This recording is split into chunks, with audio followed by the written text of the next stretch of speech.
আমার অবস্থা আসলে বেশি ভালো নয়। আমি রিসেন্টলি 3 দিন আগে স্ক্রিনটা করছি।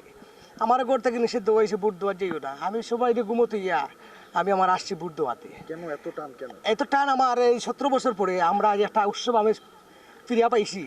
বুটের যে একটা আমেজটা, এখন যদি বুটটা না দিই তো নিজের কাছে অপরাধী বা কিলাখান মনে হবে। তাই আমি এই বুট দেওয়াতে আসলাম আর কি। এখন তো দিলেন, এখন কেমন? এখন ভালো লাগতেছে। আমার পছন্দের প্রার্থীকে দিছি বুট। মনে হয় এগুলো ফাঁস করুক আর না করুক, আমার মনে একটা আনন্দ বিরাজ করতেছে যে বুটটা দিতে পারি। অনেক কষ্ট হয়েছে যে খারাসি আমি যে উপরে উঠছি, অনেক কষ্ট হয়েছে আমার। নামতে সময় আমি বুইয়া নামছি। তারপরে আমি বাঙ্গা ফাউন নিয়ে আসছি। এখন করে গেলে হয়তো গাইল খাবো।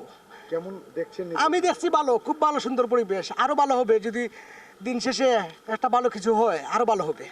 এত কষ্ট করে ভোট দিলেন, প্রত্যাশা কি? নতুন প্রত্যাশা আমি চাই আমার পছন্দের প্রার্থী জয়ী হোক, এটাই আমার প্রত্যাশা। বাংলাদেশকে কেমন দেখতে? বাংলাদেশ তো আরো সুন্দর দেখতে চাই, আরো সুন্দর পরিবেশ দেখতে চাই। নাম বলবো না আমি কোন দলকে পছন্দ করে বাজেও বলি, কিন্তু আমার পছন্দের প্রার্থী বা পছন্দের দল যদি ক্ষমতায় আসে ইনশাল্লাহ আমি চাইবো আরো সুন্দর প্রত্যাশা তাদের কাছে।